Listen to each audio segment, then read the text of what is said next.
Acep, seorang pendaki asal Bandung, terkenal di komunitasnya karena keberanian dan rasa ingin tahu yang tak terbendung.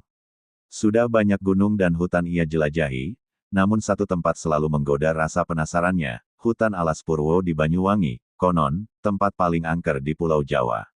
Aku ingin membuktikan sendiri, ujar Acep suatu malam saat ngopi bersama teman-teman pendaki lainnya. Masak iya, ada tempat yang katanya lebih tua dari waktu.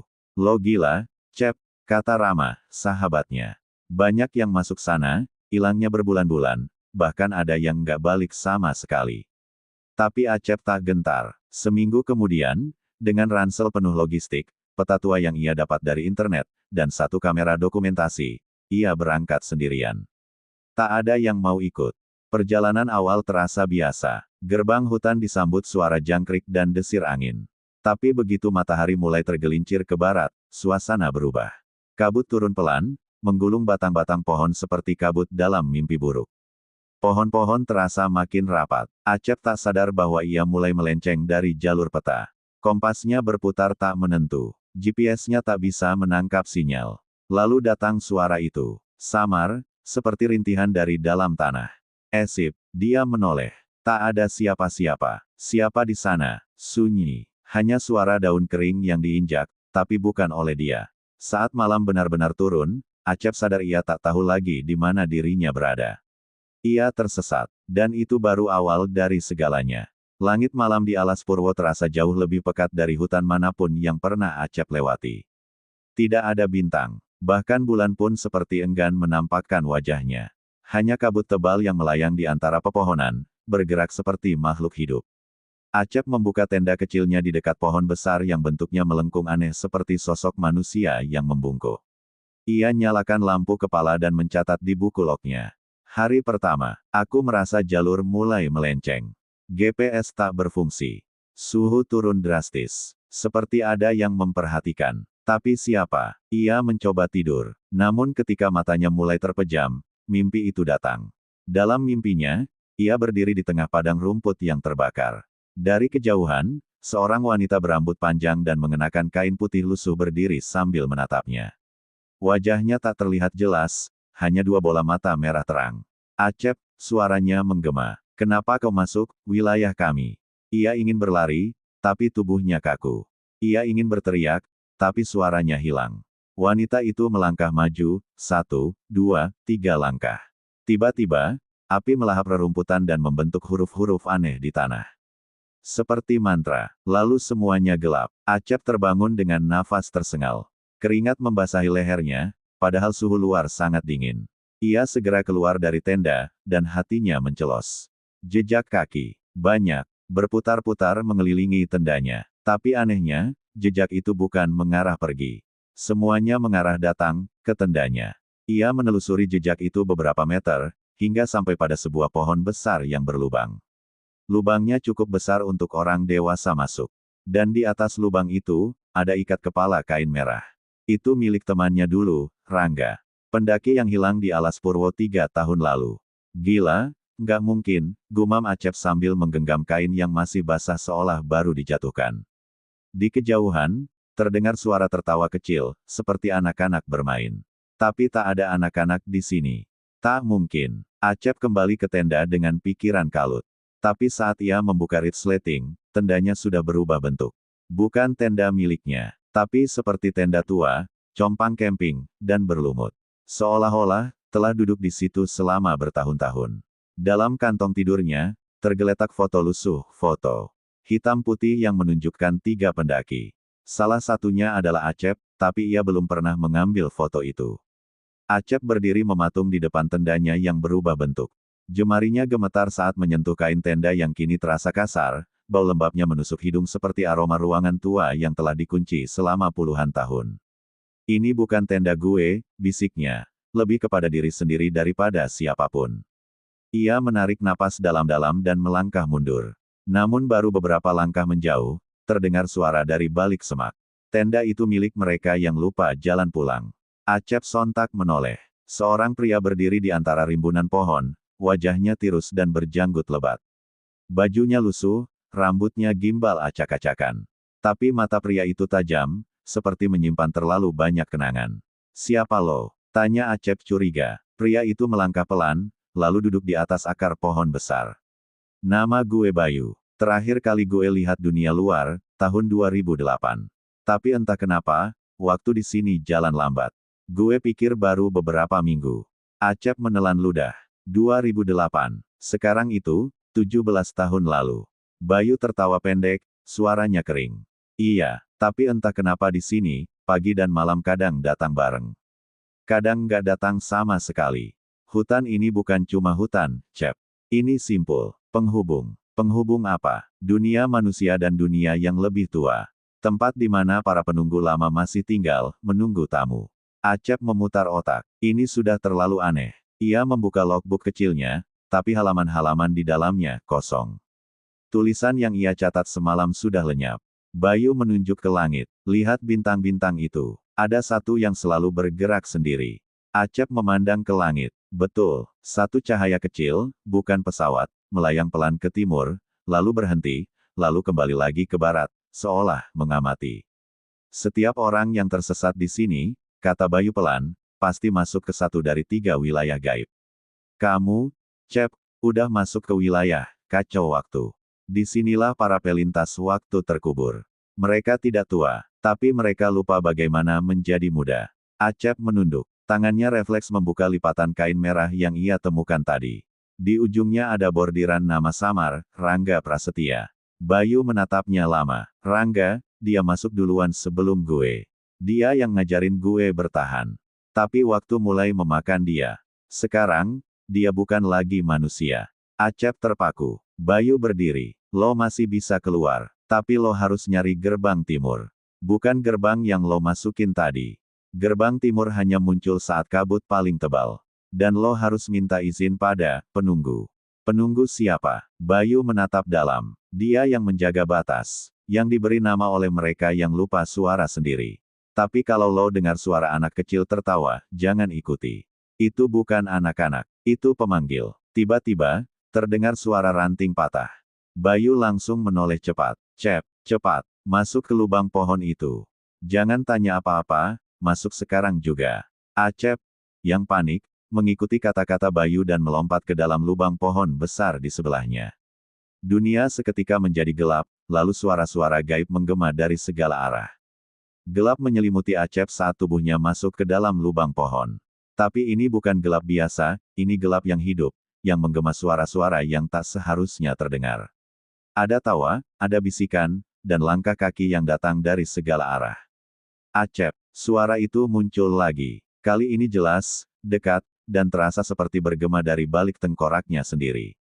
Tiba-tiba, dari dalam gelap itu muncul cahaya samar. Acep mendekatinya dan menemukan dirinya berdiri di tengah lapangan rumput kering, dikelilingi kabut tipis.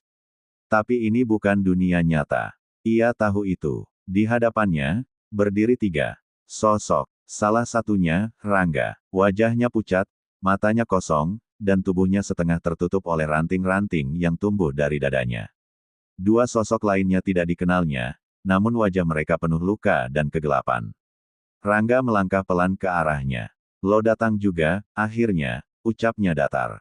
Acep mundur, bingung. Rangga, itu lo. Dulu gue Rangga, jawabnya. Sekarang, gue cuma bagian dari hutan ini. Gue salah satu yang dipanggil. Dipanggil, iya, sama, mereka, yang tinggal di arah selatan. Tempat awal mula hutan ini bernapas.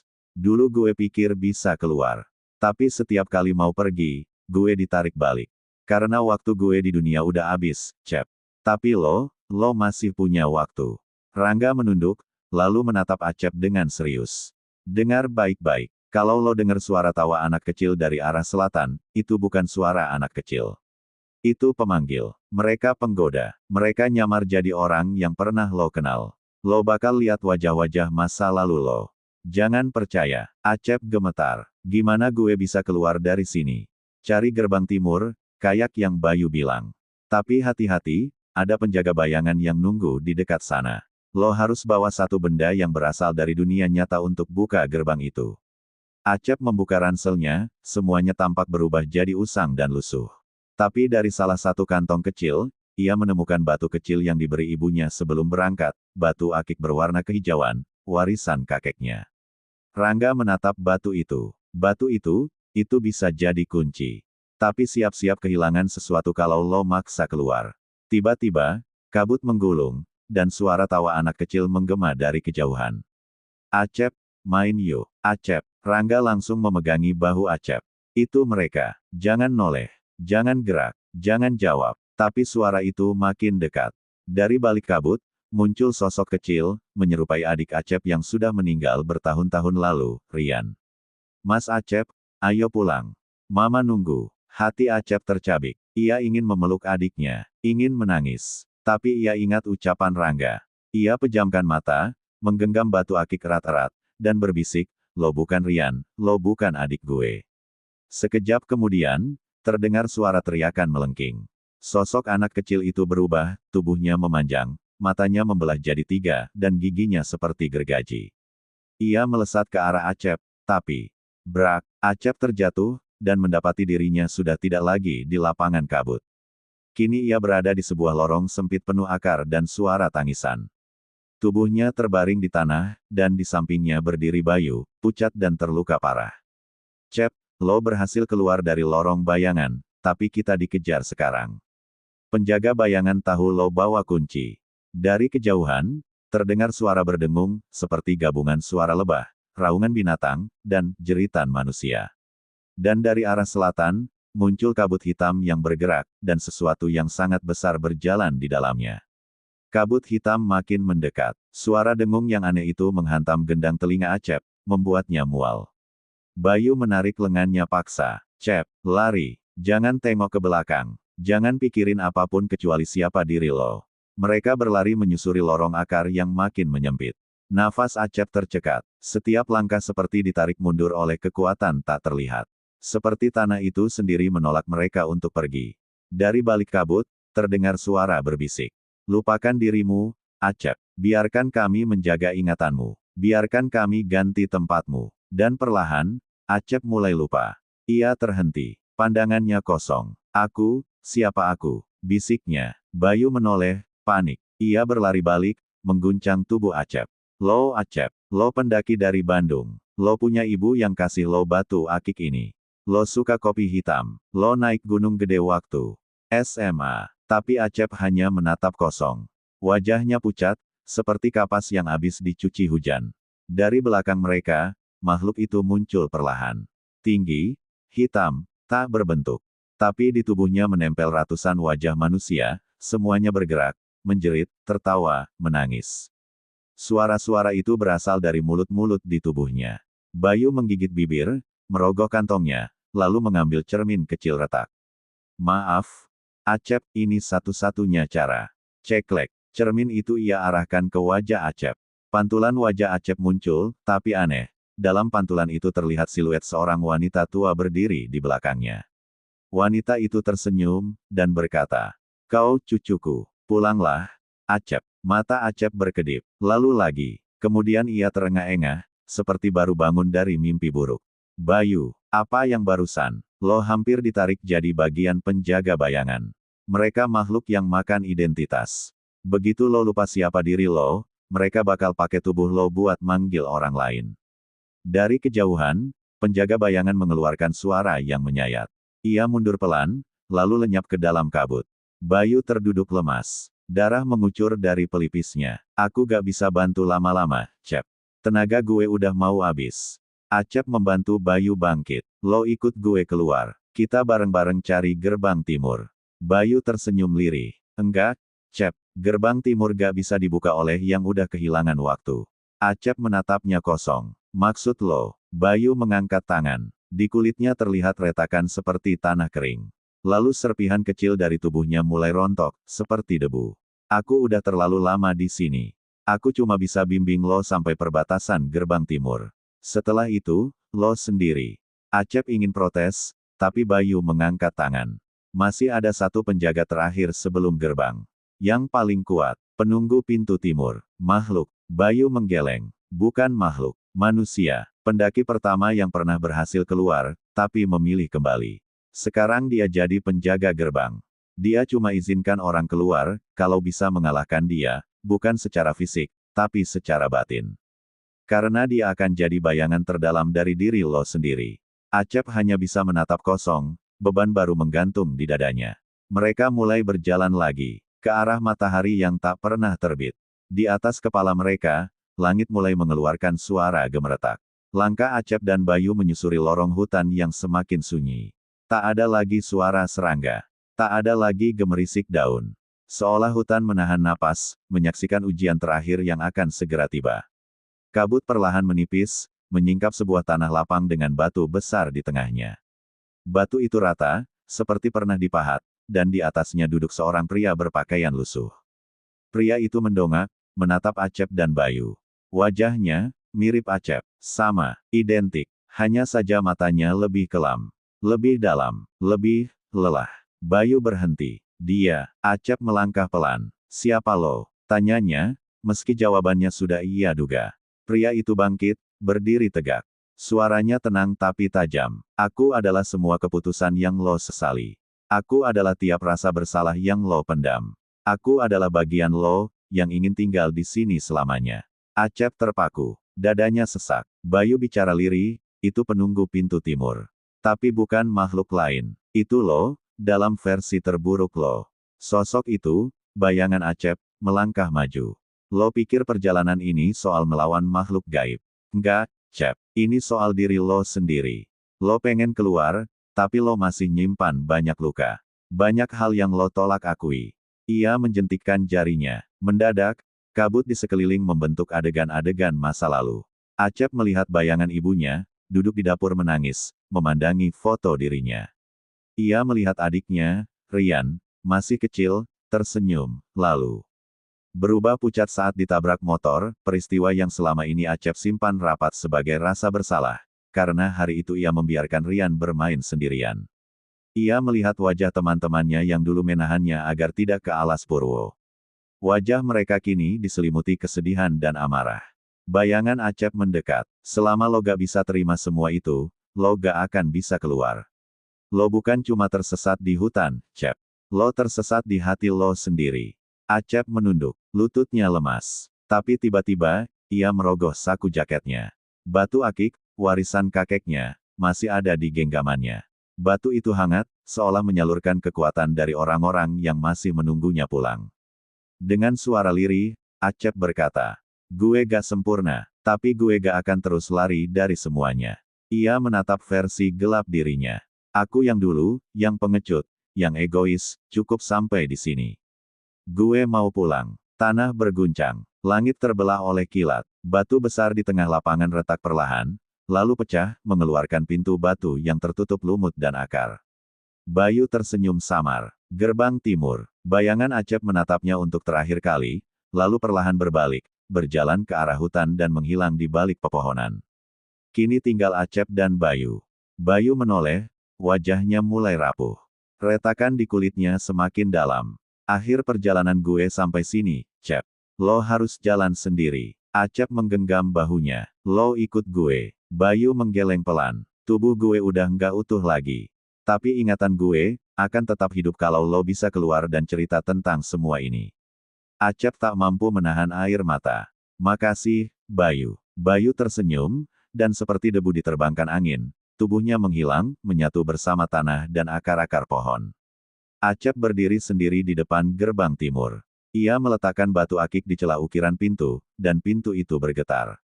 Drurt, perlahan, daun dan akar yang melilit pintu luruh satu persatu. Dan gerbang timur terbuka. Angin dari dunia luar menyapu wajah Acep, cahaya pagi yang hangat menyilaukan matanya.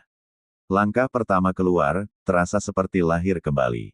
Acep melangkah keluar dari gerbang timur dengan tubuh lelah dan mata basah. Tanah yang dipijaknya kini padat dan wangi rerumputan segar. Burung-burung bersahutan. Matahari pagi menyambutnya dengan hangat, berbeda jauh dari kehampaan kabut pekat yang membungkus dirinya selama berbulan-bulan di dalam hutan. Ia kembali ke titik awal. Tapi semuanya terasa asing. Di kejauhan, sebuah pos penjaga berdiri. Seorang petugas perhutani yang sedang meronda sontak terlonjak saat melihat Acep muncul dari arah semak lebat, lusuh dan kurus kering, dengan rambut acak-acakan dan mata cekung. "Astaga, Mas Acep." Acep terdiam. "Lo kenal gue?" Petugas itu panik, segera menghubungi pos pusat melalui radio. Korban hilang 6 bulan lalu muncul. Dia masih hidup. Acep hanya bisa terduduk. 6 bulan. Rasanya, di dalam hutan, ia hanya merasa waktu berjalan sekitar 2 minggu. Beberapa jam kemudian, di rumah sakit Banyuwangi, Acep diperiksa secara intensif. Dokter heran, karena tubuhnya masih berfungsi normal walau tampak seperti orang yang sudah bertahan di belantara bertahun-tahun.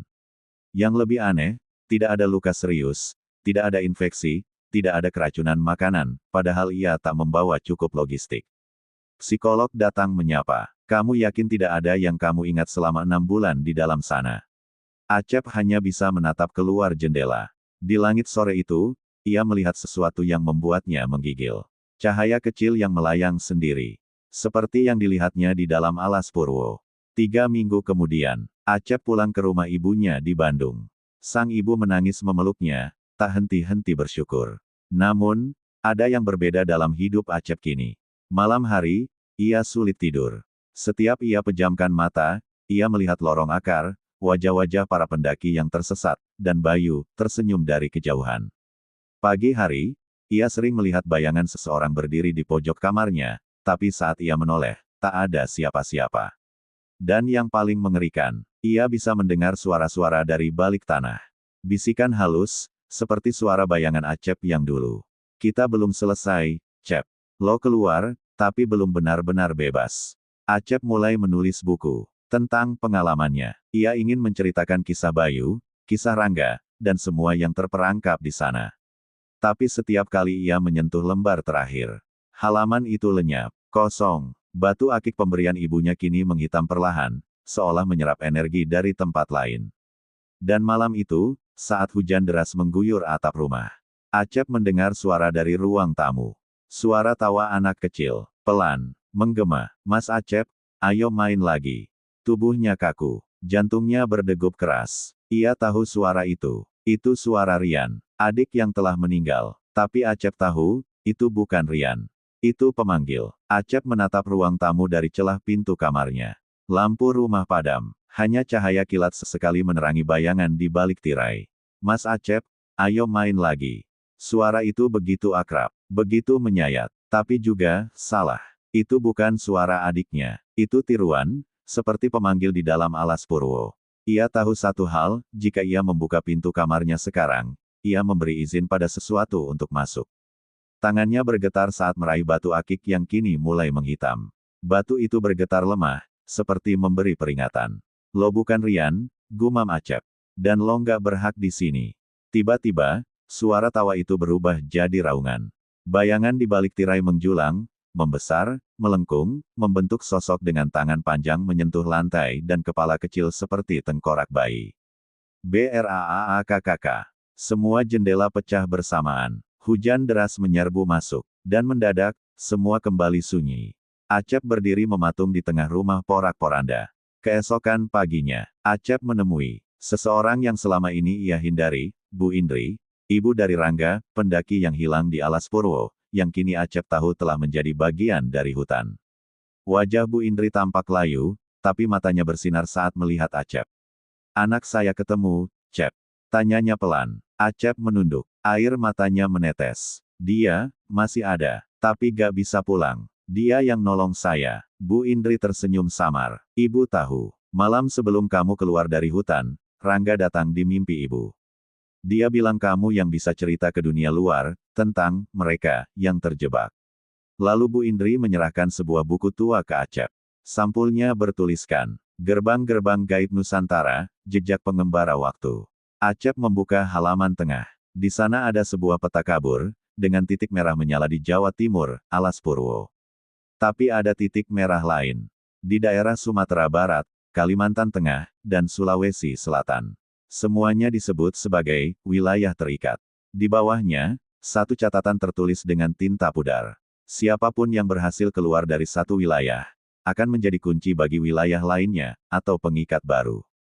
Acep menatap Bu Indri. Maksudnya, sang ibu menjawab tenang. Alas Purwo bukan satu-satunya, tapi satu dari banyak. Dan kamu bukan orang pertama, atau terakhir. Malamnya, Acep bermimpi. Ia berdiri di sebuah hutan lain, pohon-pohonnya tinggi, akar-akarnya seperti ular. Tapi ini bukan alas Purwo. Di depannya, berdiri seseorang. Bukan Bayu, bukan Rangga, tapi dirinya sendiri, dengan pakaian berbeda. Seolah ia sedang melihat versi dirinya, dari waktu yang belum terjadi. Acep dari masa depan, sosok itu berkata. Kalau lo gak segera tutup pintu kedua, semuanya bakal kebuka. Bukan cuma lo yang ditarik, tapi dunia. Setelah pertemuannya dengan Bu Indri dan penemuan buku tua itu, Acep tidak bisa lagi berpura-pura bahwa hidupnya akan kembali normal. Ada sesuatu yang lebih besar sedang terjadi, dan dirinya hanyalah bagian kecil dari jaring-jaring kuno yang saling terhubung di seluruh Nusantara. Seminggu kemudian, Acep memutuskan melakukan perjalanan. Ia mengikuti titik merah kedua di buku, sebuah daerah terpencil di Sumatera Barat, tepatnya di kaki Gunung Talang. Dulu, daerah itu dikenal dengan cerita rakyat tentang lubang waktu dan pintu jin yang menelan pendaki dan warga desa. Di sana, Acep bertemu seseorang yang sudah lama ia cari, Rais, seorang pendaki yang dikabarkan hilang 5 tahun lalu dan kembali 2 bulan setelah Acep keluar dari alas Purwo. Rais tinggal di pinggiran desa, di rumah panggung yang selalu tertutup jendelanya. Saat Acep mengetuk, tidak ada jawaban. Tapi saat ia menyebutkan kata pemanggil, pintu langsung terbuka. Wajah Rais, setengah manusia, setengah sesuatu yang lain. Kulitnya pucat kehijauan, matanya berkilat samar, seperti cahaya jamur di gua. Tapi ia masih berbicara normal. Lo, Acep dari alas Purwo. Acep mengangguk. Rais tersenyum tipis. Akhirnya, yang lain mulai keluar juga. Mereka duduk di ruang tamu gelap, hanya diterangi pelita kecil. Rais menjelaskan, gue keluar dari lubuk koto langit. Tempat itu kayak kuburan waktu. Lo bisa lihat masa lalu, masa depan, bahkan, dunia yang gak seharusnya ada. Tapi waktu lo keluar, lo gak sepenuhnya manusia lagi. Lo, jadi pengikat. Pengikat, tanya Acep. Orang yang pernah masuk, lalu keluar, bawa bekas dari dalam. Kita jadi penghubung antara dunia kita, dan mereka. Acep menelan ludah. Kenapa kita? Karena kita kuat, atau bodoh? Rais tertawa miris. Acep membuka bukunya. Ada beberapa titik lain. Kalimantan, Sulawesi, Papua, apa semuanya kayak alas Purwo? Rais menatapnya tajam. Setiap tempat punya penjaganya, punya pemanggil. Tapi sekarang, mereka mulai bergerak. Karena pintu pertama, yang di alas Purwo, sudah retak. Lo, yang ngeretakin. Acep membantah, gue cuma pengen keluar. Justru itu, kata Rais. Waktu lo keluar, lo bawa sesuatu yang harusnya gak ikut. Acep terdiam. Ia teringat batu akik yang sekarang membusuk pelan, menghitam dari dalam. Ia teringat tawa Rian. Ia teringat bayangan dirinya yang masih terasa seperti membuntuti dalam mimpi. Tengah malam, Rais membangunkan Acep. Lo harus lihat sesuatu. Mereka berjalan ke belakang rumah, ke sebuah lumbung tua. Di dalamnya, penuh lukisan dan coretan dinding. Semua menggambarkan gerbang, makhluk, lorong akar, dan wajah-wajah manusia tanpa mata. Di tengah ruangan, ada peta baru. Peta itu menggambarkan Nusantara, dengan garis merah menghubungkan tiap lokasi gaib. Dan di tengahnya, satu titik merah menyala terang, jantung hutan Kalimantan. Rais menunjuk titik itu. Kalau mereka benar-benar bangkit, tempat ini jadi pusatnya. Semua energi mistis Nusantara, yang selama ini disegel oleh penjaga, akan bocor dari sana. Dan yang keluar, bukan cuma makhluk halus. Tapi sosok-sosok purba yang bahkan belum punya nama. Acep menggenggam buku tua pemberian Bu Indri. Di sana, halaman baru muncul, yang dulu kosong. Sebuah puisi aneh muncul sendiri di sana, tertulis dengan tinta merah. 3 penjaga, 3 pengikat, 1 perantara akan dibangkitkan. Jika gerbang tengah terbuka, malam tak akan berakhir selama 7 musim. Dan waktu akan kehilangan artinya. Acep menatap Rais. Kita harus tutup pintu-pintu ini sebelum semuanya kebuka. Rais mengangguk. Tapi untuk itu, kita harus ke titik ketiga.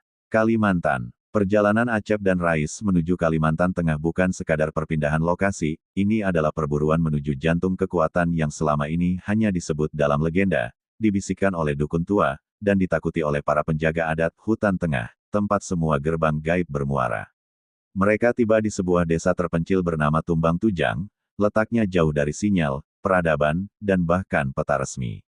Tapi anehnya, Buku tua Bu Indri menampilkan jalurnya dengan sangat detail, seolah peta itu hidup, dan selalu tahu kemana Acep harus melangkah.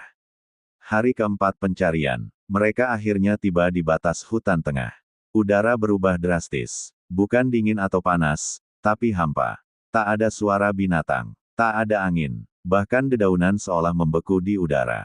Waktu seperti berhenti di sini. Acep merasa gemetar, bukan karena takut, tapi karena bayangan dirinya sendiri muncul kembali dalam mimpi-mimpinya setiap malam. Sosok itu makin nyata, makin mirip, makin mendominasi. Hari ke-6, mereka menemukan bekas kemah tua. Tenda setengah terkubur tanah, penuh lumut, dengan kamera rusak tergeletak di dalamnya. Saat dibersihkan, Rais berhasil menyalakan kameranya 1 kali, cukup untuk memutar 1 video pendek. Video itu memperlihatkan seseorang sedang berbicara langsung ke kamera. Wajahnya adalah Acep. Kalau lo lihat ini, berarti versi lo yang keluar dari alas purwo bukan lo yang sebenarnya. Gue adalah bagian dari lo yang harusnya tertinggal. Tapi lo bawa gue keluar. Dan sekarang, kita berdua sedang menuju akhir yang sama. Gambar lalu bergetar, lalu gelap. Acep duduk lunglai. Itu, gue. Tapi bukan gue yang ini. Itu, Acep yang tertinggal. Rais menatapnya tajam. Itu penjaga bayangan. Versi lo yang harusnya terjebak di dalam, tapi ikut keluar. Dia gak akan tinggal diam. Malam itu, saat api unggun menyala kecil di perkemahan, angin tiba-tiba berembus pelan. Tapi bukan dari arah manapun, melainkan dari bawah tanah. Dari tanah yang merekah, muncul cakar hitam, merobek bumi dengan perlahan. Lalu, muncul satu kepala. Bukan manusia, bukan binatang. Wajahnya putih polos tanpa mulut dan mata, tapi tubuhnya, penuh simbol kuno yang berpindah-pindah sendiri, seolah hidup di kulitnya. Rais mencengkeram Acep. Itu dia. Itu, salah satu dari makhluk tanpa nama. Makhluk itu berdiri, menjulang hampir 3 meter. Ia berjalan tanpa suara, dan setiap langkahnya, rumput dan tanah menjadi abu. Acep meraih batu akik, yang kini pecah setengah, dan menatap ke sekeliling. Semua pohon mulai berbisik. Serempak, kunci ada di tubuhmu, pengikat. Dia ingin menjadi kamu. Rais tiba-tiba jatuh tersungkur, menggigil hebat. Dari mulutnya keluar asap putih tipis. Ia menunjuk ke belakang Acep, dan di sana, berdiri Acep lainnya. Versi dirinya yang tanpa senyum. Dengan kulit lebih pucat, mata lebih gelap, dan langkahnya perlahan menyatu dengan bayangan di sekeliling. Acep, lo udah waktunya kembali. Gue gak akan kembali, jawab Acep, menggenggam batu akik. Lo harus, karena lo bawa sesuatu yang bukan hak lo. Sekarang, semua gerbang lain bangkit karena keberadaan lo di luar. Gue gak peduli, gue akan tutup semuanya, walau harus mati.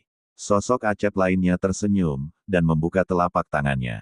Di dalamnya muncul fragmen kecil seperti kaca retak, dan di balik kaca itu, Acep melihat wajah ibunya, tertidur di ranjang rumahnya. Tapi di atas tubuh sang ibu, bayangan gelap mulai merayap. Lo terus di sini, semua orang di luar bakal ikut terseret ke dalam. Acep berdiri mematung di hadapan dirinya sendiri, versi gelap yang tak seharusnya eksis di dunia nyata. Sosok itu melangkah perlahan, suara langkahnya tak menimbulkan bunyi, tapi setiap jejaknya meninggalkan retakan di tanah. Di belakang mereka, makhluk tanpa nama masih menanti dalam diam, seperti penjaga kuil kuno yang hanya akan bergerak jika waktunya tiba. Acep merasakan tubuhnya bergetar. Batu akik di genggamannya pecah sepenuhnya. Cahaya hijau menyembur dari dalamnya, lalu meresap ke kulitnya, membakar. Versi gelap Acep bicara, itu bukan kekuatan. Itu kunci. Dan kunci itu harus disimpan dalam pengikat sejati, gue, bukan lo. Acep menggertakkan gigi. Gue yang melewati mimpi buruk itu. Gue yang ditinggal Bayu. Gue yang menyaksikan Rangga berubah jadi penunggu. Gue yang selamat. Tapi lo juga yang bawa gue keluar, kata sosok itu datar. Lo yang membuat hutan itu kehilangan satu bayangan. Tanpa bayangan, terang jadi kehilangan arah. Tiba-tiba, dari langit, kilatan cahaya merah menyambar pohon-pohon. Langit Kalimantan terbelah. Udara mendadak panas. Tanah tempat mereka berpijak, berganti bentuk. Rais, yang tadi tak sadarkan diri, kini bangkit, matanya bersinar terang. Tapi bukan suara Rais yang keluar dari mulutnya, melainkan suara Bayu. Acep, lo cuma punya 2 pilihan. 1, menyerahkan kunci. menutup semua gerbang, dan menghilang bersama ingatan lo. 2. Simpan kunci, tapi lo bakal jadi gerbang itu sendiri. Seumur hidup, lo bakal dilihat, dicari, diburu. Acep menatap versi gelap dirinya, lalu menatap makhluk tanpa nama yang kini mulai membelah tubuhnya sendiri menjadi serpihan kabut yang beterbangan, menyusup ke tanah, ke pohon, ke udara. Kalau gue gabung sama lo, semua berhenti. Tanya Acep. Sosok gelap itu mengangguk. Tapi lo juga berhenti. Lo lenyap. Gak ada lagi Acep. Gak ada kenangan. Gak ada keluarga. Acep menutup mata. Di pikirannya, ia kembali ke rumah. Ibunya tersenyum. Rian, adiknya, duduk bermain mobil-mobilan. Tawa kecil, kehangatan, lalu kabut, lalu sunyi, lalu wajah Bayu, berkata, yang pulang, gak selalu selamat. Tapi yang bertahan, harus jadi penjaga yang baru. Acep membuka mata, wajahnya kini tenang. Gue gak akan gabung sama lo. Sosok gelap Acep menegang. Gue akan simpan kunci ini. Gue tahu risikonya. Gue akan jadi gerbang itu. Berarti lo harus melawan gue, kata sosok gelap itu sambil mengangkat tangan. Udara langsung meliuk, membentuk tombak bayangan yang meluncur ke arah Acep. Tapi Acep sudah siap. Ia mengangkat tangannya, dan dari dadanya memancar cahaya kehijauan yang memutar semua bayangan, menjadikan dirinya pusat terang.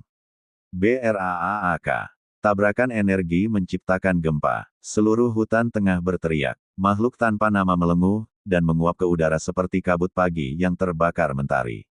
Seluruh pepohonan kehilangan daunnya, dan langit perlahan berubah warna kembali menjadi biru. Sosok gelap Acep memudar. Tapi sebelum lenyap, ia berkata, kita akan bertemu lagi, dalam bentuk yang berbeda. Dan ia lenyap. Rais terjatuh, kembali menjadi dirinya. Ia mendekati Acep dengan langkah terlatih. Lo, nahan semuanya. Acep mengangguk. Tapi matanya berubah. Cahaya hijau kini terus berdenyut samar di balik kulitnya. Rais menatapnya serius. Lo udah bukan Acep yang dulu. Acep menjawab lirih, tapi gue masih ingat semuanya. Dan itu yang penting. Ia berdiri di tengah tanah lapang. Di mana sebelumnya makhluk tanpa nama muncul, kini tumbuh sebatang pohon muda, dengan daun-daun bercahaya samar. 2 minggu telah berlalu sejak bentrokan di hutan tengah. Acep dan Rais kini berada di tepi sungai besar, menumpang perahu motor kecil milik seorang nelayan Dayak tua yang menolak bertanya apapun, seolah tahu, lebih baik tak ikut campur. Acep tak lagi sama, matanya kerap menerawang jauh. Kulitnya kadang memantulkan cahaya kehijauan saat malam hari, seperti kunang-kunang yang hidup di balik pori-porinya. Suara-suara aneh, kadang tawa, kadang tangisan, muncul dari benda-benda mati di sekitarnya. Dan yang paling mengerikan, bayangan tubuhnya tidak selalu bergerak serentak dengannya. Suatu malam, di penginapan tepian sungai, Rais mendapati Acep duduk sendiri di tepi ranjang, menatap kaca. Tapi yang dilihat Acep bukan bayangannya sendiri, melainkan wajah seorang wanita tua berambut putih, mengenakan jubah hitam, dengan mata yang menyala merah. Kau membuka jalan, cucuku, sekarang, kami yang tertua bisa mencium aroma dunia manusia lagi. Acep membanting cermin itu. Tapi di lantai, pecahannya tetap memperlihatkan wajah wanita itu. Rais masuk dengan wajah cemas. Cep, lo harus mulai ngerti, lo bukan lagi hanya manusia biasa. Lo sekarang adalah gerbang yang berjalan. Acep bangkit, menggenggam pecahan batu akik yang kini telah berubah, tidak lagi hitam.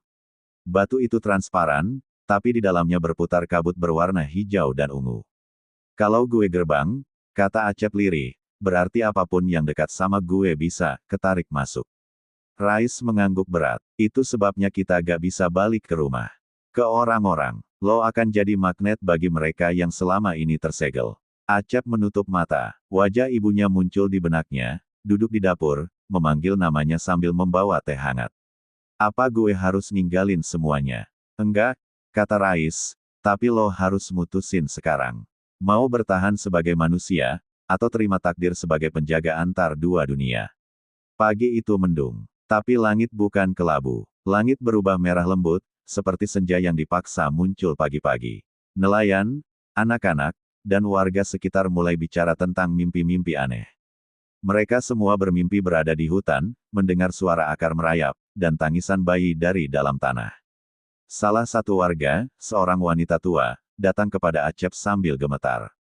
Kau yang dibicarakan leluhur, yang bisa tutup jalur-jalur mereka, atau buka semuanya. Acep kaget. Lo siapa? Namaku Mbok Reah. Aku pernah jadi pelayan di Gunung Kemukus. Aku tahu tentang pengikat. Kalian bukan orang pertama. Wanita itu lalu menyerahkan sebuah kepingan kayu berbentuk mata. Di tengahnya, ada satu titik emas kecil. Kalau kau ingin segel hidupmu tak mencemari dunia, kau harus cari penjaga penyeimbang. Mereka satu-satunya yang bisa memindahkan pusat gerbang dari tubuhmu, ke tempat yang bisa dikunci selamanya. Acep menerima benda itu dengan tangan gemetar.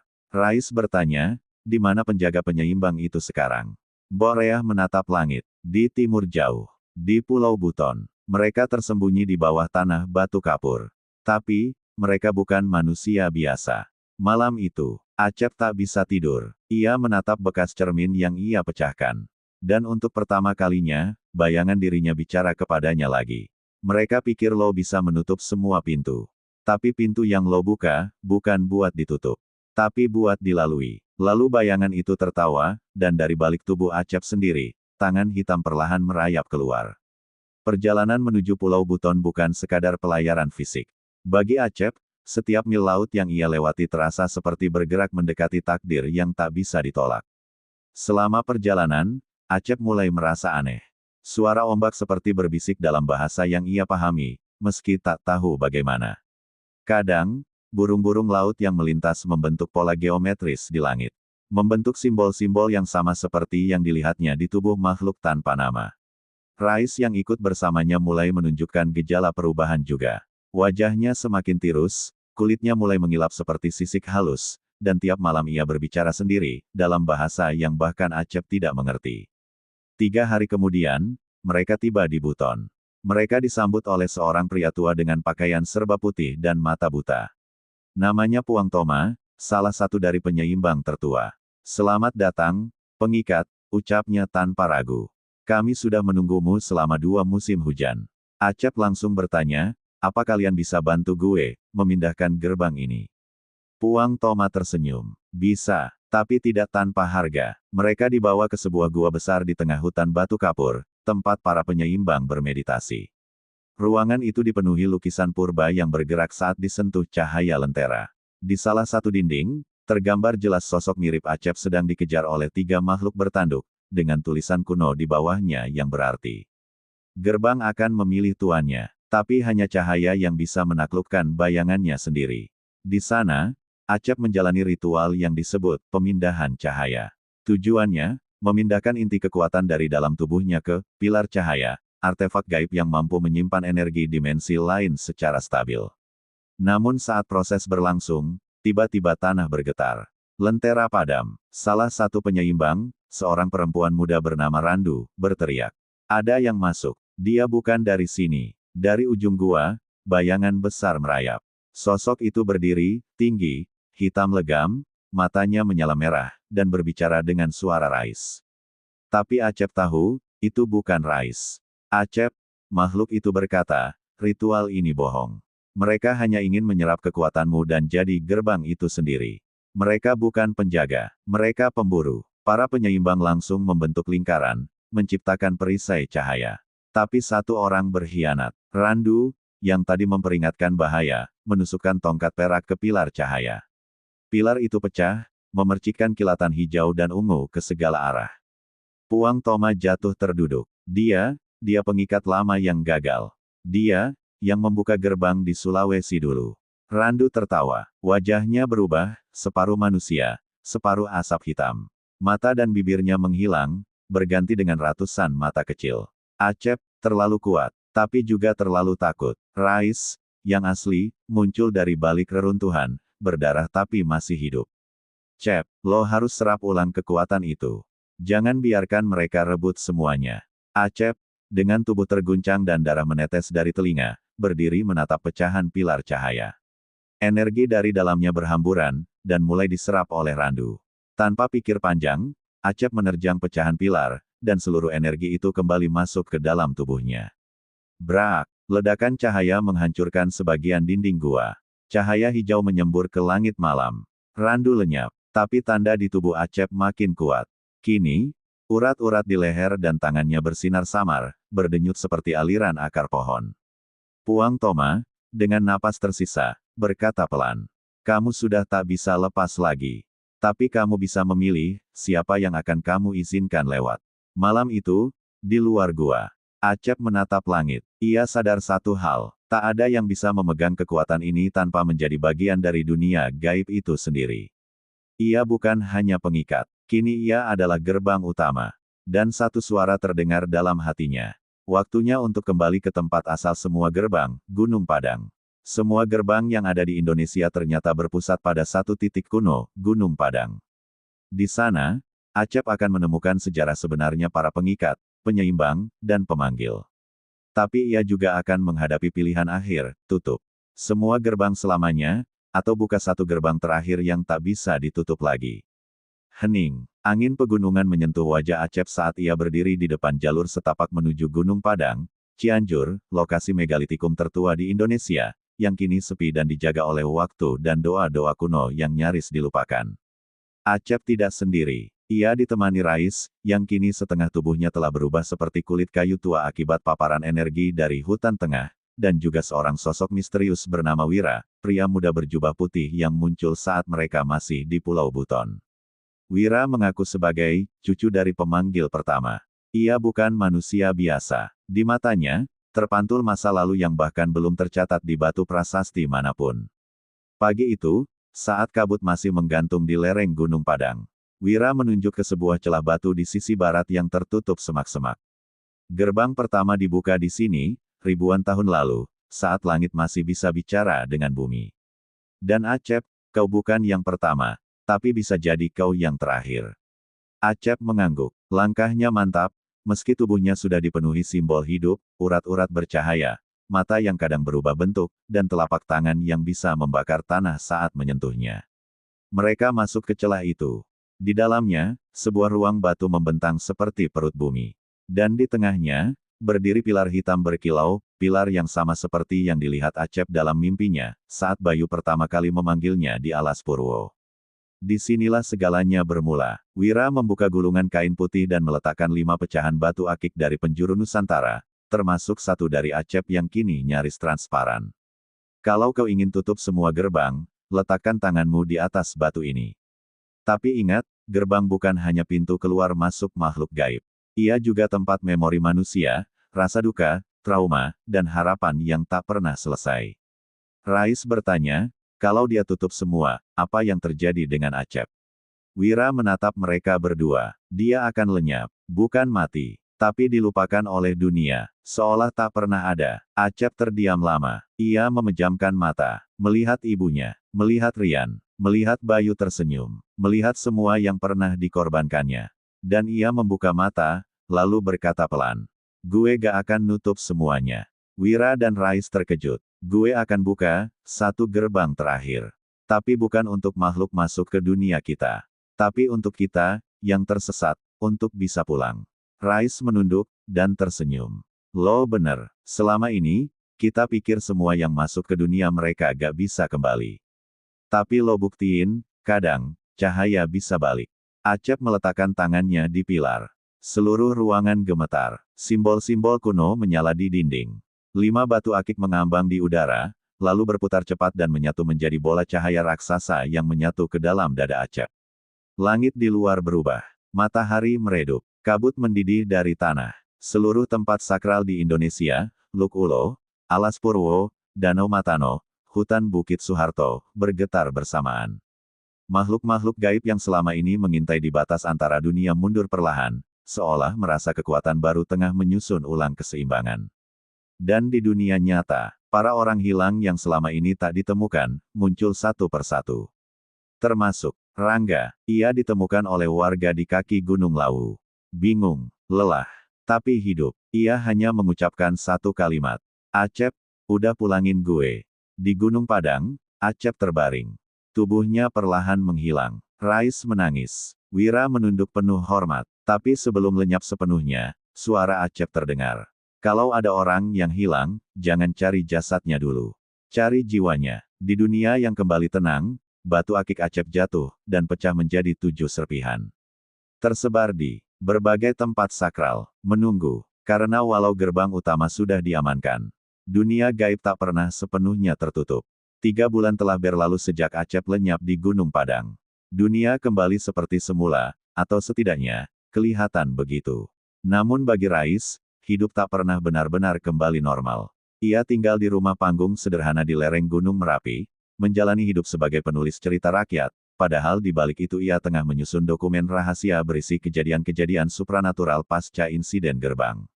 Ia menyebut arsip itu sebagai kitab pengingat. Di dalamnya, tercatat lebih dari 27 orang yang dinyatakan hilang bertahun-tahun lalu dan tiba-tiba ditemukan dalam keadaan hidup. Tapi dengan perubahan, ada yang berbicara dalam bahasa tak dikenal, ada yang menolak tidur di bawah atap, dan ada yang melihat gerbang-gerbang tak kasat mata di balik bayangan pohon. Rais tahu, tugas Acep belum selesai. Sekarang, dirinya lah penjaga cerita. Suatu sore, saat hujan membasahi daun-daun salak di pekarangan rumahnya, seorang tukang pos datang membawa sepucuk surat tua, tanpa perangko. Hanya ada goresan tangan di depannya. Untuk Rais, dari anak yang lahir dari gerbang. Rais langsung menggigil. Ia membaca perlahan. Ayahku tidak memiliki wajah yang bisa kukenali. Tapi setiap kali aku mimpi, aku melihat lelaki berdiri di antara cahaya hijau dan kabut kelabu. Ibuku bilang, dia hanya hadir di mimpiku. Tapi aku tahu dia nyata. Namaku Acalya. Aku lahir 9 bulan setelah cahaya hijau muncul di langit. Ibuku tak bisa menjelaskan. Tapi dukun tua di desaku berkata, anak ini dititipkan dari batas waktu. Ia akan membuka gerbang baru. Tapi bukan untuk makhluk, melainkan untuk memori yang hilang. Aku tahu ayahku adalah Acep.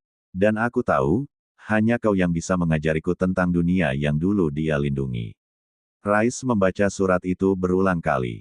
Tangannya gemetar. Hatinya bergolak antara haru, takut, dan keyakinan yang makin kokoh. Acep belum sepenuhnya hilang. Dia hanya pindah wujud. Dan kini, anaknya menjadi harapan terakhir. Malam itu, Rais duduk di depan api kecil. Di tangannya, batu akik yang dulu pecah kini berdenyut lemah. Ia membuka kembali kitab pengingat, menambahkan satu nama baru. Acalya, anak gerbang, titipan cahaya. Dan di bawahnya, ia menulis dengan tinta merah. Gerbang tak pernah hilang, hanya berubah bentuk. Acalya tumbuh sebagai gadis yang selalu merasa berbeda. Sejak kecil, ia bisa melihat kilasan-kilasan peristiwa yang tak pernah dia alami. Saat orang lain melihat reruntuhan, ia melihat bayangan masa lalu. Saat menyentuh tanah tertentu, ia bisa mendengar suara langkah kaki dari zaman yang jauh. Namun, yang paling aneh terjadi saat ia menyentuh batu akik peninggalan ibunya, batu yang dulu berdenyut pelan, kini menyala terang setiap kali ia bermimpi. Usianya kini 17 tahun. Ia tinggal di sebuah desa kecil dekat kaki Gunung Halimun, bersama ibunya, seorang perempuan pendiam yang jarang membahas masa lalu. Acalya selalu bertanya, siapa ayahnya, dari mana asal kekuatannya.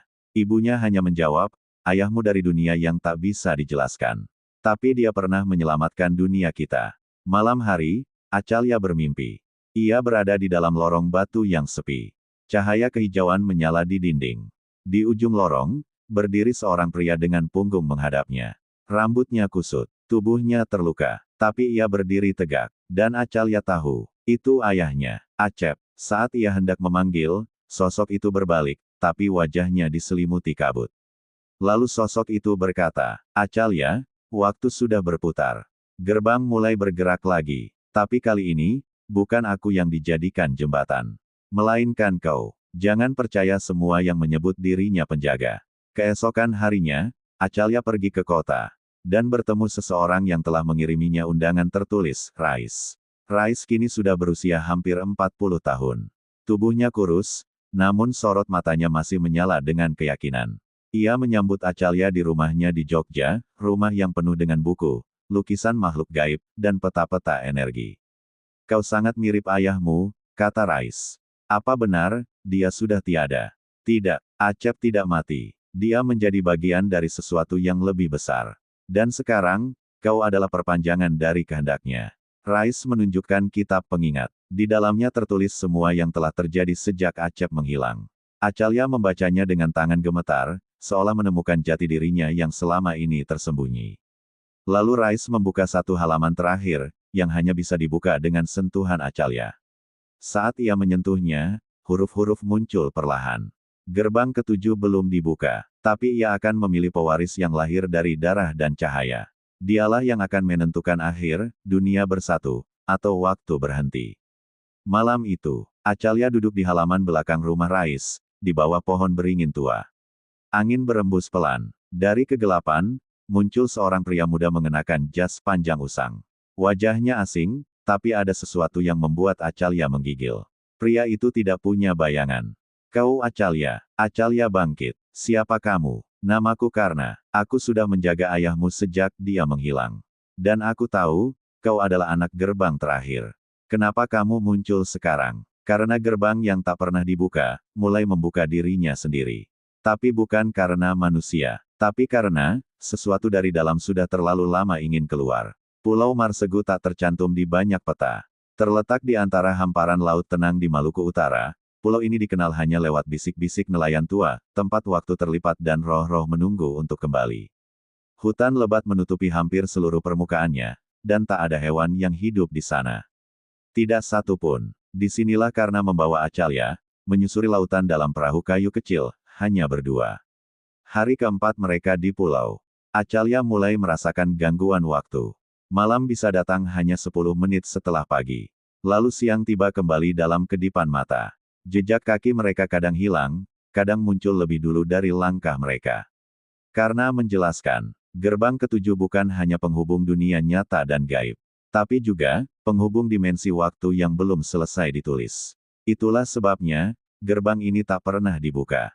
Karena jika salah orang yang melewatinya, masa depan bisa runtuh ke belakang. Malam hari, di tepi danau kecil dalam pulau, Acalya berdiri di depan sebuah batu besar yang retak di tengahnya, seolah ada sesuatu pernah keluar dari dalam. Dari sela retakan itu, cahaya hitam kehijauan keluar perlahan, berdenyut seperti jantung. Karna berkata, itulah gerbang ketujuh. Acalya merasa tubuhnya panas dingin. Batu akik pemberian ibunya bergetar, dan tiba-tiba dari balik semak, muncul sosok kabur berkerudung, setengah transparan.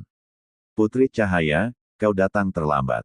Acalya menggertakkan gigi. Siapa kau? Aku adalah kenangan dari masa depanmu. Aku adalah kau, jika gagal menutup gerbang ini. Sosok itu perlahan berubah, wajahnya menjadi wajah Acalya, tapi matanya kosong, dan kulitnya penuh retakan seperti porselen pecah. Ia mendekat. Gerbang ini tidak menunggu dibuka. Ia menunggu pengorbanan. Salah satu dari kalian harus tinggal, untuk jadi penjaga waktu. Karena tiba-tiba mendorong Acalya mundur. Kalau harus ada yang tinggal, biar aku. Tapi gerbang tidak terima. Retakan membesar. Udara bergetar. Awan gelap menurun, dan dari retakan batu itu, keluar tangan-tangan hitam yang mencengkeram tubuh Karna. Acalya berteriak. Tidak. Sosok dirinya dari masa depan tertawa, terbakar perlahan dalam cahaya hijau. Takdir selalu berulang jika kau ragu. Berani atau hilang. Acalya maju. Ia mengangkat tangan, meletakkannya pada batu akik yang kini membentuk simbol mata di telapak tangannya. Ia berdoa dalam hati, bukan untuk selamat, tapi agar masa depan tetap ada. Ayah, jika aku harus jadi penjaga, maka jangan biarkan dunia lupa akanmu. Cahaya menyala dari tanah. Awan menghilang. Retakan menyatu kembali. Gerbang ketujuh tidak ditutup, tapi ditidurkan. Ia memilih Acalya bukan sebagai pembuka, bukan sebagai penutup, melainkan sebagai penjaga baru yang bisa mengubah jalan waktu, bukan menguncinya. Keesokan harinya, Karna terbangun di tepi pantai, sendirian. Acalya sudah tidak ada. Tapi di tengah batu retakan, tumbuh sebatang pohon kecil, daunnya bercahaya. Di bawahnya, tertanam batu akik yang kini berisi ingatan dari seluruh gerbang. Dan dari kejauhan, suara angin membisikkan. Anak gerbang kini telah menjadi waktu itu sendiri. Di Jogja, malam turun perlahan di rumah tua peninggalan Belanda milik Rais. Di ruang tengah yang dipenuhi debu dan buku-buku tua, kitab pengingat terbuka sendiri, halamannya bergetar pelan, lalu berhenti pada lembar kosong yang perlahan menampakkan garis-garis seperti peta. Bukan sembarang peta. Peta itu hidup. Garis-garis yang muncul bukan dicetak tinta, melainkan terbentuk dari cahaya yang bergerak, seperti urat nadi. Pulau-pulau di Nusantara muncul satu persatu. Tapi yang paling mengejutkan, peta itu selalu berubah setiap kali Rais bernapas. Rais membungkuk, mencoba mengikuti pola yang terbentuk. Di ujung pulau Sulawesi, Cahaya menyala. Terang. Lalu meredup. Lalu menyala lagi, seolah detak jantung seseorang. Ia menyadari sesuatu. Ini bukan peta lokasi. Ini adalah peta kesadaran. Pagi berikutnya, Rais memanggil Wira, pewaris terakhir dari penyeimbang Pulau Buton. Mereka berdua duduk mengelilingi kitab pengingat. Wira menjelaskan, ketika Acalya menyatu dengan gerbang ketujuh, ia menjadi simpul baru waktu. Setiap tempat yang pernah disentuh gerbang kini terhubung langsung dengan jiwanya. Dan kitab ini, dengan darah Acep di dalamnya, mampu menangkap aliran itu. Maka, peta ini menunjukkan kemana Acalya sedang terhubung. Rais menunjuk titik cahaya yang tiba-tiba muncul di Danau Toba. Tempat itu belum pernah terhubung dengan gerbang sebelumnya. Wira mengangguk gelisah. Itu artinya, Acalya membuka jalur baru. Dan setiap jalur baru bisa mengubah lintasan waktu manusia, bukan hanya makhluk gaib. Rais terdiam. Kalau jalur baru dibuka, artinya masa lalu bisa berubah, dan masa depan bisa ikut hancur. Sementara itu, di dalam dimensi waktu tempat Acalya kini berada, ia berdiri di atas danau yang tidak lagi cair, melainkan seperti kaca bening, memantulkan bukan langit, tetapi kenangan. Ia melihat sosok kecil dirinya saat masih 5 tahun, menangis di pelukan ibunya. Ia melihat Acep, duduk di atas batu, mengamati dari jauh. Wajahnya damai, tapi matanya penuh air. Lalu, di balik danau, muncul satu sosok lain. Randu, perempuan penyeimbang yang pernah berkhianat. Kini ia setengah tubuh, seperti patung patah. Asteris, kau membuka jalur baru, Acalya. Tapi kau tak tahu, jalur ini juga membawa satu makhluk yang dulu sempat dibuang keluar waktu, bayangan tertua. Acalya terkejut. Bayangan tertua. Dia adalah satu-satunya makhluk yang bahkan Acep tidak bisa hadapi. Dulu ia dikurung dalam waktu beku. Tapi sekarang, gerbangmu telah melemahkan batas itu.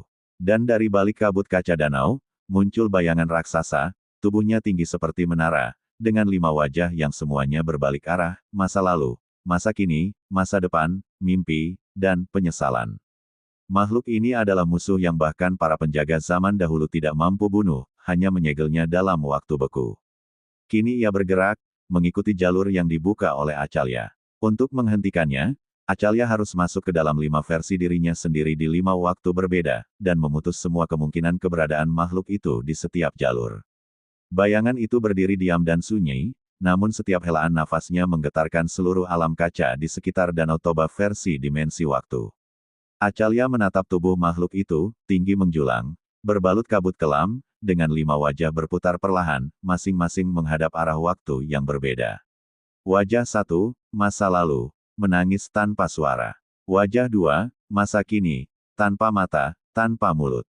Wajah 3, masa depan, tersenyum, namun dengan taring. Wajah 4, dunia mimpi, selalu berubah bentuk. Wajah 5, penyesalan, matanya memerah seperti bara, tak pernah berkedip. Karena, yang entah bagaimana muncul dalam dimensi ini, berbisik, dia adalah penjaga kegelapan waktu. Dulu dia diciptakan oleh mereka yang ingin hidup abadi, tapi tidak bisa menerima kematian. Acalya mundur 1 langkah, lalu tanah kaca di bawahnya retak. Dan seketika, tubuhnya terbelah menjadi 5 versi berbeda, masing-masing ditarik masuk ke jalur waktu yang berbeda, seperti cermin yang memecah arah. Acalya 5 tahun, tertarik ke masa lalu. Acalya sekarang, tertahan di masa kini. Acalya tua, dilempar ke masa depan. Acalya yang tertidur, terbangun di dunia mimpi. Acalya yang gagal, berada dalam lorong penyesalan. Acalya 5 tahun. Ia terbangun di rumah kayu kecil, hujan deras mengguyur atap. Ia melihat ibunya yang muda sedang menangis, menggenggam batu akik dan selembar foto Acep. Kenapa dia pergi? Kenapa? Aku sendirian. Tiba-tiba, bayangan tertua muncul dalam bentuk boneka kayu, merayap di dinding. Jika kau menyatu denganku di sini, tak perlu ada perpisahan. Tak perlu ada kehilangan. Acalya kecil nyaris tergoda. Tapi dari luar jendela, terdengar teriakan Acep. Acalya, kamu harus biarkan aku pergi, agar kamu bisa tumbuh. Acalya kecil menutup mata, dan membakar boneka itu dengan cahaya dari batu akik. Jalur pertama tertutup. Masa kini, Acalya berdiri sendiri di dunia yang sunyi. Waktu diam. Orang-orang tak bergerak. Ia melihat dirinya sendiri berdiri di antara 2 cermin. Satu cermin memperlihatkan dirinya menjadi makhluk setengah cahaya. Cermin lain menunjukkan dirinya menjadi penjaga gelap yang menghancurkan bumi. Bayangan tertua muncul dari belakang, membisik. Pilihan bukan milikmu. Kamu adalah akibat, bukan sebab. Acalya menjawab, aku mungkin bukan awal, tapi aku bisa jadi akhir yang tidak sama. Ia menghancurkan kedua cermin. Jalur kedua tertutup. Masa depan. Acalya tua berjalan dalam kota yang hancur. Langit merah, pohon mati, manusia berubah menjadi makhluk kabur yang terus menyembah satu obor hijau besar, sisa dari kekuatan Acep. Bayangan tertua muncul sebagai Acalya tua yang berkhianat. Aku adalah kau, jika kau memilih kekuatan atas kemanusiaan. Acalya tua berkata, jika aku bisa memilih ulang, aku takkan pernah biarkan gerbang terbuka. Lalu ia menyerahkan batu akiknya sendiri pada versi muda Acalya yang muncul tiba-tiba, seolah waktu melipat. Mereka menyatu. Jalur ketiga tertutup. Dunia mimpi. Acalya berdiri di taman tanpa ujung. Wajah-wajah orang yang ia cintai muncul dan menghilang, Acep, ibunya, Rais, Rangga, semuanya memanggil, lalu lenyap seperti kabut. Bayangan tertua hadir sebagai suara dalam kepalanya, tanpa wujud.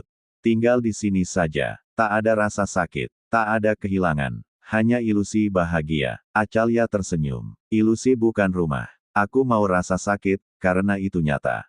Ia meniup bunga mimpi, dan semua wajah menghilang. Jalur keempat tertutup. Acalya berjalan melewati koridor berisi semua kesalahan. Saat ia memutuskan membuka gerbang ketujuh. Saat karena hampir ditelan waktu. Saat ia ragu-ragu memilih jalan ayahnya. Bayangan tertua muncul sebagai Acep, memohon, memarahi, merayu. Kenapa kamu gak ikuti jalanku saja? Kenapa kamu lawan takdir? Acalya menatapnya. Karena aku bukan kamu. Aku adalah perbaikan dari sejarah yang tak selesai. Lalu ia memeluk sosok Acep itu, dan membakar semua penyesalan. Jalur terakhir tertutup. Kembali ke danau waktu. Kelima versi Acalya menyatu kembali. Bayangan tertua berteriak, tubuhnya pecah satu persatu, wajahnya terbelah dan mencair ke dalam air. Ia berteriak, waktu akan selalu mencari jalan kembali. Acalya menatapnya, kini mengenakan jubah cahaya. Biarlah waktu mencari. Aku akan jadi penjaganya. Dengan satu kata dalam hati, ayah, Acalya mengunci seluruh dimensi waktu. Danau kaca pecah menjadi debu cahaya. Di dunia nyata, Rais menutup kitab pengingat. Peta yang tadinya bergerak, kini diam sempurna. Tidak ada titik berkedip. Dia berhasil, bisik Rais. Dia menjadi penjaga waktu baru. Malam itu, hujan turun perlahan di 7 tempat sakral Nusantara. Alas Purwo, Gunung Padang, Danau Toba, Pulau Buton, Goa Kiskendo, Bukit Barisan, Pulau Marsegu. Di setiap tempat itu, sebutir batu akik muncul kembali dari tanah, air, atau bebatuan tua, batu-batu yang dulu mewakili sisi Acep, kini menyala dengan cahaya lembut dan hidup, seolah bernapas. Tapi kemudian, satu demi satu batu itu mulai bergetar. Dan dari dalamnya, terdengar sesuatu yang tak pernah dicatat dalam kitab pengingat. Suara bayi menangis. Namun bukan tangisan biasa. Tangisan itu, bersahutan dari 7 penjuru, terhubung melalui sesuatu yang lebih purba dari waktu, jiwa yang tidak sempat dilahirkan. Di Gunung Padang, Rais, yang sedang melakukan ziarah ke tempat Acep menghilang, menyadari tanah bergetar. Ia menggali di bekas altar batu, dan menemukan sebuah batu akik kecil, tapi di dalamnya tampak siluet janin. Mendadak, suara lirih terdengar di telinganya. Kami adalah warisan. Kami adalah sisa cahaya yang tertinggal. Di alas Purwo, di bawah cahaya petir, seorang pendeta tua yang bertapa mendadak pingsan. Saat sadar, ia menggenggam batu akik merah muda, dan tubuhnya diselimuti bayangan anak kecil yang tak punya wajah. Anak itu berkata, ayah kami sudah menutup gerbang. Tapi kami masih menunggu, untuk dilahirkan.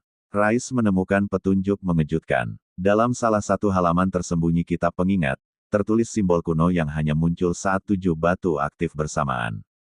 Simbol itu membentuk pola seperti rahim, dikelilingi 7 sinar waktu. Wira menerjemahkan naskah di bawahnya. Jika pengikat menjadi gerbang, maka jiwanya membelah menjadi 7. 1 untuk dunia, 6 untuk kemungkinan yang tak terjadi. Jika gerbang ditutup sebelum waktunya, jiwa-jiwa ini akan tertinggal, dan menuntut kelahiran lewat tubuh manusia. Rais menelan ludah. Jadi, jiwa-jiwa ini, adalah Acalya yang tak jadi. Wira mengangguk. Bisa jadi, atau bisa juga, bagian dari Acep. Bagian yang tak sempat hidup. Potongan-potongan waktu yang dulu disegel, tapi kini mencari wadah. Sementara itu, di dalam lorong waktu yang dijaga Acalya, ia berdiri di depan 7 pusaran cahaya yang terus berputar, masing-masing menyuarakan nama. Rana, Sakala, Dipta, Laras, Ajna, Sekar, Bayu. Nama terakhir membuat Acalya menitikkan air mata. Bayu adalah nama pamannya, tapi juga nama bayi yang ibunya gugurkan karena ketakutan setelah Acep menghilang. Acalya berlutut, menyadari bahwa ia bukan hanya penjaga gerbang, tapi juga ibu bagi jiwa-jiwa yang tercecer. Di balik cahaya waktu, suara Acep muncul. Bukan tubuh, bukan bayangan, hanya suara. Acalya, waktu tak akan memaksa. Tapi jika kamu izinkan mereka lahir, dunia akan berubah. 7 anak dari 7 waktu. Mereka akan membawa harapan, atau kehancuran, tergantung siapa yang membesarkan mereka. Acalya menutup mata, tangannya gemetar. Ia tahu, jika dia lahirkan 7 jiwa itu kembali ke dunia, akan ada konsekuensi. Waktu bisa bergetar, dunia bisa kehilangan keseimbangannya. Tapi ia juga tahu, jika jiwa-jiwa itu terus tertahan, mereka akan menjadi amarah, bukan harapan. Dan akhirnya, Acalya berkata, aku tidak akan memilih masa depan untuk mereka. Tapi aku akan berikan mereka hak untuk memilikinya. Cahaya meledak, 7 batu retak, dan hilang dari dunia. Di 7 tempat berbeda, 7 anak terlahir di hari yang sama. Tak ada ayah, tak ada ibu, tapi mereka bernapas. Dan di mata mereka, menyala bayangan takdir yang belum tertulis. Ketujuh anak itu tumbuh dalam kehidupan biasa, namun masing-masing mulai menunjukkan kemampuan aneh, berbicara dengan arwah, memutar kembali momen, mencium bau kebohongan. Sementara itu, pihak misterius mulai mencari mereka, percaya bahwa salah satu dari 7 anak adalah penerus bayangan tertua. 7 anak, 7 waktu, 7 takdir. Mereka lahir di hari yang sama. Tanggal 17, bulan 7, tahun yang angka akhirnya 7. Tak seorang pun tahu dari mana mereka datang. Mereka hanya muncul di panti asuhan, di tepi hutan, di dalam masjid tua, di beranda rumah seorang janda. Mereka tidak menangis saat lahir. Tapi mata mereka terbuka, dan di dalam pupilnya, ada kilatan simbol waktu. Rana, si pendengar arwah Aceh. Rana dibesarkan di dekat pesisir Aceh, di rumah salah satu relawan tsunami. Sejak umur 5 tahun, ia bisa mendengar suara dari benda mati, terutama dari barang-barang milik korban bencana. Ia sering bicara sendiri dengan boneka rusak atau kalung karatan. Dan mereka membalas. Air membawa mereka, tapi kenangan menambatkannya padaku. Sakala, si penghitung detik Bandung. Sakala, bocah lelaki yang bisa menghitung detik demi detik tanpa henti. Bahkan saat tidur, otaknya tidak berhenti menghitung waktu. Ia bisa memprediksi jam rusak, kapan orang akan terjatuh, bahkan kapan seseorang berbohong, lewat detak jantung. Semua orang berdetak, tapi tak semua sadar kapan mereka berhenti. Dipta, si penunda kematian, Bali. Dipta tinggal di sebuah pura terpencil di Bali. Ia dikenal sebagai anak suci, karena pernah menyentuh seekor anjing sekarat, dan anjing itu hidup kembali. Ia tak menyembuhkan, ia menunda kematian. Tapi tiap kali ia melakukannya, matanya berubah merah, dan ia kehilangan ingatan sehari. Laras, si pemutar peristiwa, Jogja. Laras bisa memutar ulang momen dengan menyentuh tanah. Saat ia melangkah ke tempat tertentu, ia bisa melihat apa yang pernah terjadi di sana, kadang seolah menyaksikan rekaman. Namun kemampuan itu memaksanya mengalami rasa sakit dari peristiwa itu juga. Aku melihat masa lalu, tapi luka itu selalu tertinggal di dadaku. Ajna, si penolak mimpi, Makassar. Ajna tidak pernah bermimpi, tapi ia bisa masuk ke mimpi orang lain, dan mengubahnya. Kadang ia memperbaiki trauma, kadang, tanpa sadar, menghancurkan jiwa seseorang dari dalam. Setiap kali ia melakukannya, satu bagian rambutnya berubah putih. Sekar, si pelupa kehidupan, Surabaya. Sekar punya ingatan luar biasa, karena ia bisa menyerap ingatan orang lain. Tapi tiap kali ia melakukannya, ia lupa siapa dirinya sendiri. Pada usia 10 tahun, ia tak lagi ingat nama asli, orang tua asuh, atau asalnya. Kini ia hanya berkata, aku rumah untuk semua yang tak ingin diingat. Bayu, si penjaga takdir Papua. Bayu adalah yang paling sunyi. Ia tak pernah bicara, tapi semua hewan dan bayi akan menoleh saat ia lewat. Ia bisa menghentikan pergerakan alam di sekitarnya, angin, hujan, bahkan api. Ia sering menggambar lingkaran bertumpuk-tumpuk, dan satu hari ia menulis di pasir. Ayahku adalah gerbang, ibuku adalah waktu. Namun tak semua menyambut kelahiran mereka sebagai mukjizat. Kelompok bayang terakhir, sekte rahasia yang meyakini bahwa salah satu dari 7 anak ini adalah reinkarnasi dari bayangan tertua, mulai bergerak. Dipimpin oleh dukun hitam bernama Raksa, mereka percaya bahwa jika bisa mengorbankan satu dari 7 anak itu di tempat 7 gerbang, maka dimensi waktu akan terbuka kembali, dan kekuatan Acep akan bisa mereka rebut. Kembali ke Rais. Rais, kini sudah menua, mengumpulkan kabar dari penjuru negeri. Ia tahu satu hal, 7 anak ini bukan hanya harapan. Mereka juga risiko. Ia mulai menyusun tata waktu, dokumen rahasia untuk melindungi mereka. Dan ia memanggil kembali Wira, satu-satunya penyeimbang yang masih hidup. Mereka berjanji menjaga ke-7 anak ini, sebelum salah satu dari mereka menjadi pembuka gerbang ke-8. 7 anak waktu, 7 takdir, tapi hanya 6 yang murni. Satu di antara mereka, bukan dilahirkan dari cahaya, melainkan dari sisa amarah, dari dendam bayangan tertua yang tidak sepenuhnya musnah. Dan kini, saat usia mereka menginjak 13 tahun, gejolak itu mulai bangkit perlahan. Di balik malam yang senyap, Raksa, sang pemimpin bayang terakhir, melakukan pemanggilan gelap di sebuah kuil tua di bawah laut, di pesisir Sulawesi. Ia membuka naskah yang ditulis dengan darah Acep yang pernah ia curi, dan membacanya dalam bahasa kuno. Jika satu jiwa palsu dicipta dari kegelapan waktu, maka ia akan tumbuh di antara terang, namun hatinya tetap milik bayang. Dialah gerbang ke-8, anak dari kebencian, pewaris yang akan membuka batas akhir. Dan malam itu, air laut mendidih. Langit retak, seekor burung hitam jatuh mati di altar. Raksa tersenyum. Dia telah bangun. Kecurigaan pertama, Wira dan Rais. Rais sedang menelusuri catatan-catatan dari ke-7 anak waktu. Namun satu catatan tidak pernah konsisten. Bayu, tak pernah bicara, tak pernah menangis, tidak pernah mimpi, tapi bisa mengendalikan elemen alam. Wira mulai menyusun pola energi anak-anak tersebut. 6 dari mereka memiliki pola waktu, naik turun, kadang kacau, kadang seimbang.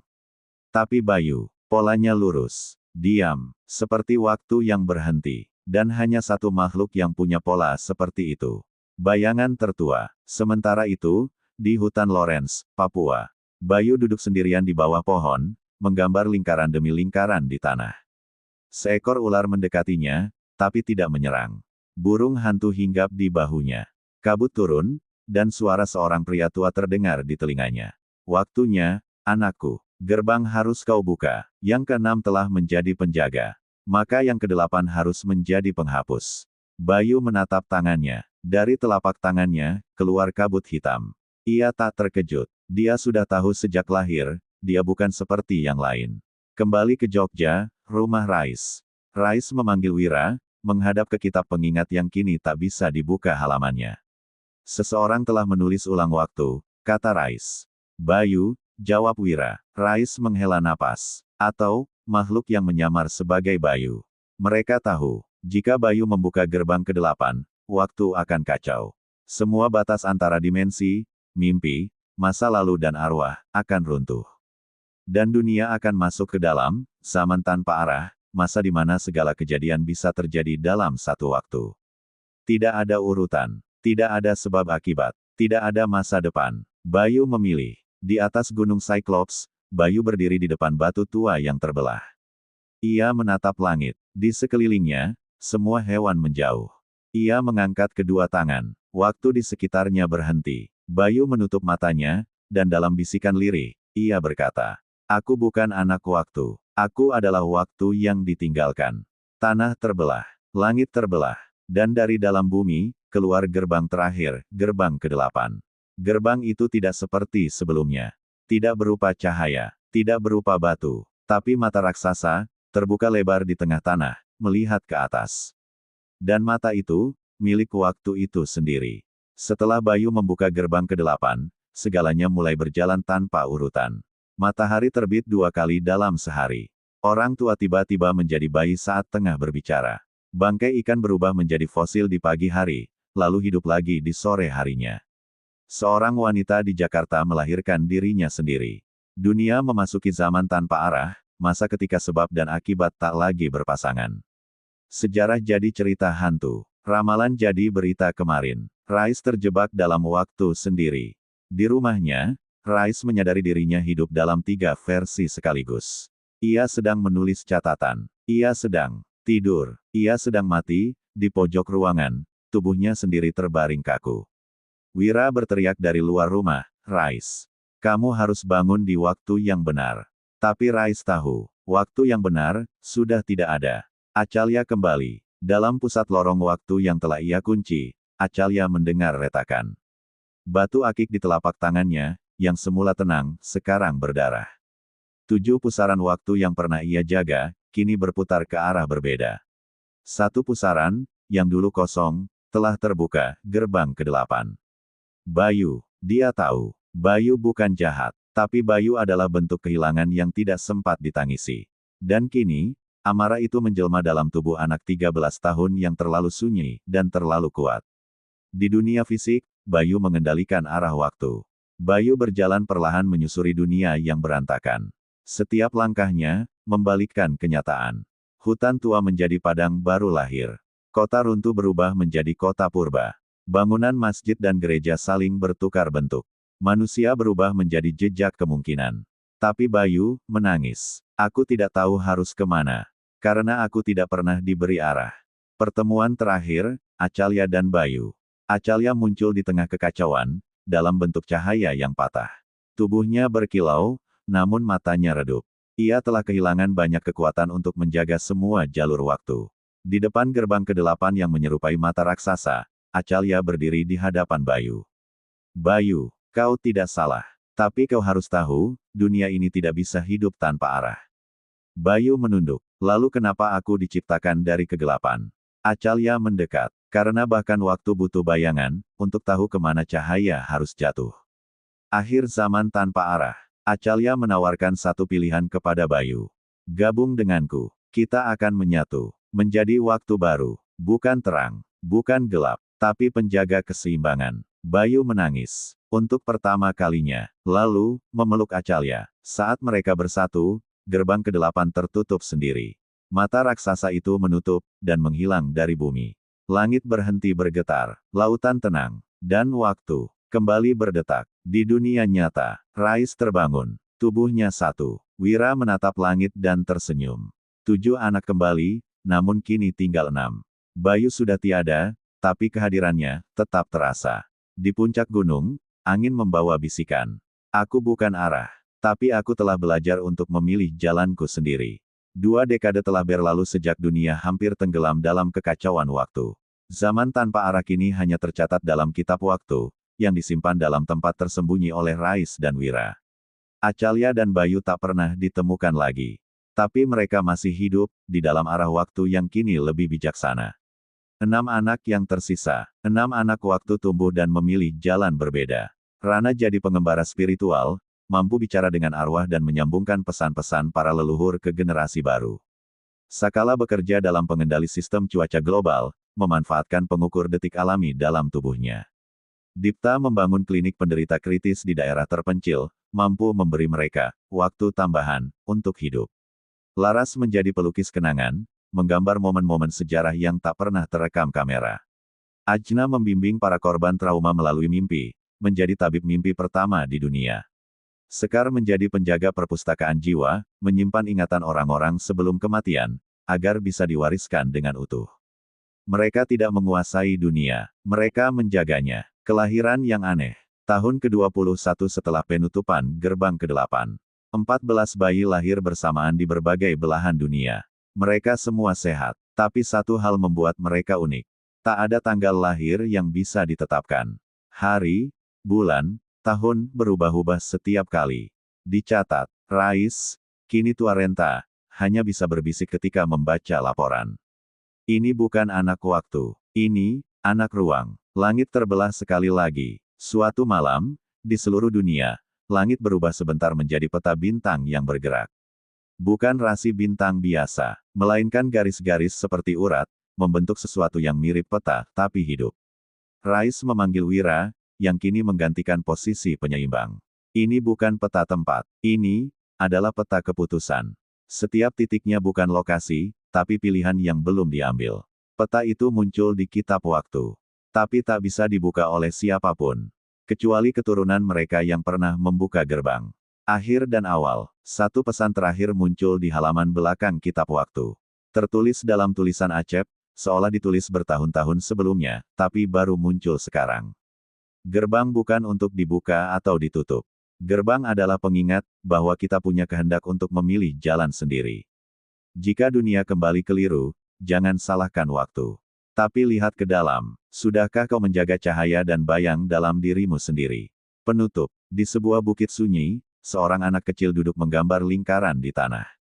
Rambutnya putih sebagian, matanya berwarna berbeda. Ia bukan anak waktu, bukan anak ruang. Ia adalah penyeimbang, lahir dari keputusan yang belum pernah diambil. Dan langit kembali berbisik, waktu telah selesai menulis. Tapi manusia, selalu punya hak untuk mengedit.